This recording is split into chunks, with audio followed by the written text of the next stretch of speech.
గోదావరి సీరియల్లో స్టోరీ విషయానికి వస్తే రేపు పెళ్ళి అనేసి అందరూ గోరింటాకు కూడా పెట్టుకుంటుంటారు. జాను వచ్చేసి వాళ్ళ అమ్మతో అమ్మ నువ్వు గోరింటాకు పెట్టుకో అమ్మ అంటే చాలే నాకు వద్దులే అంటుంది. అంతలో కూడా శంకర్ నారాయణ కూడా ఉండేసి వాళ్ళ వైఫ్ తోటి గోరింటాకు పెట్టుకో, నువ్వు గోరింటాకు పెట్టుకొని చాలా రోజులైంది నేను చూడాలనిపిస్తుంది గోరింటాకు పెట్టుకో అనేసి వాళ్ళ హస్బెండ్ చెప్పేసరికి సరే అనేసి వాళ్ళ అమ్మ కూడా గోరింటాకు పెట్టుకుంటుంది.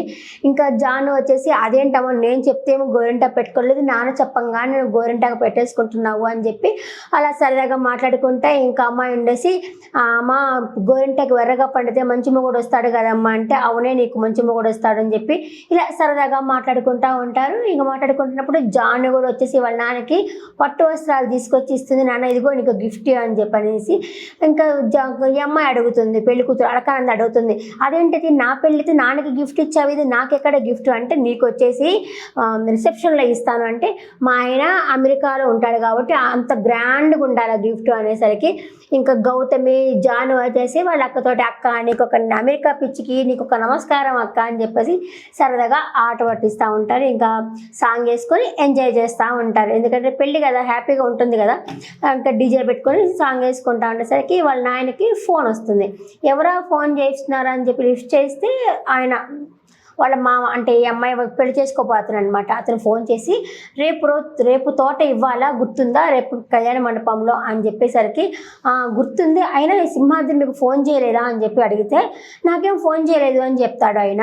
అరే ఎందుకు ఫోన్ చేయలేదని సరే ఏమైనా ప్రాబ్లమా అని అడుగుతాడు. ప్రాబ్లం ఏమీ లేదు అని చెప్పేసరికి సరే అని ఫోన్ పెట్టేస్తాడు. సింహాద్రి ఎందుకు ఇంత నిర్లక్ష్యంగా ఉన్నాడు ఆయనతో ఏం మాట్లాడలేదా అని చెప్పేసి సింహాద్రికి ఫోన్ చేస్తాడు.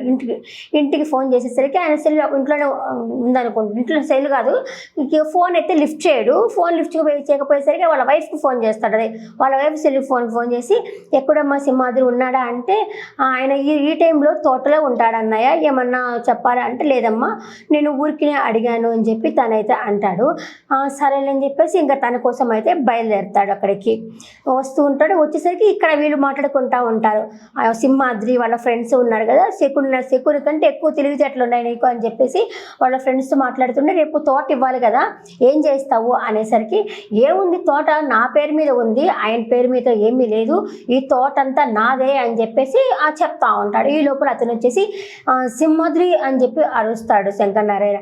అరిచేసరికి నీకు తెలిసిపోయిందా మళ్ళీ నీకేం అబద్ధాలు ఆడాలా అనుకుంటా ఉన్నాను అయినా ఈ తోట నాదే నేనే కొన్నాను నా పేరు మీద రిజిస్ట్రేషన్ అయ్యింది ఫస్ట్ నీ పేరు మీద కొందాం అనుకున్నాను కానీ ఈ పక్కనంతా మంచి మంచి కంపెనీలు వస్తూ ఉన్నాయి ఈ భూమి ఇప్పుడు వచ్చేసి కోట్లు విలువ చేసే భూమి ఇది అందుకే నేను రిజిస్ట్రేషన్ చేసుకున్నాను అనేసరికి అరే ప్లీజ్ నాకు ఇవ్వు రేపు పెళ్లి పెట్టుకున్నాం కదా పెళ్ళి ఆగిపోతుంది అనేసరికి నీ కూతురికి అమెరికా సంబంధం ఎందుకు రోడ్ సైడ్ ఎవరో ఒకరిని చేసి ఉండొచ్చు కదా అని చెప్పనేసరికి ప్లీజ్ రా తోట కావాలంటే నేనే ఇచ్చేసేవాడిని కదరా అని చెప్పంటే అయితే ఇప్పుడు కూడా అలాగే అనుకో అంటాడు.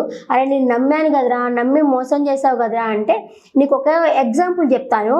ఒక కుందేలు నక్క ఉంటుంది నక్కకి ఆకలేసి కుందేలుని తినేస్తుంది వాళ్ళిద్దరు మంచి ఫ్రెండ్స్గా ఉన్నారు. అలాంటప్పుడు కుందేలు నక్క నమ్మడం కదా తప్పు నమ్మడం అందుకే నమ్మక ద్రోహం చేశాను అన్నట్టు ఎగ్జాంపుల్ కథ కూడా చెప్తాడు. చిన్నప్పుడు కూడా మనం చదువుకునే ఎగ్జామ్ రాసావు నేనేమో ఎక్కడ ఫెయిల్ అయిపోతానా అనేసి వాళ్ళ స్కూల్ని తగలబెట్టాను నేను అని చెప్పి చిన్నప్పుడు విషయం కూడా చెప్తాడనమాట.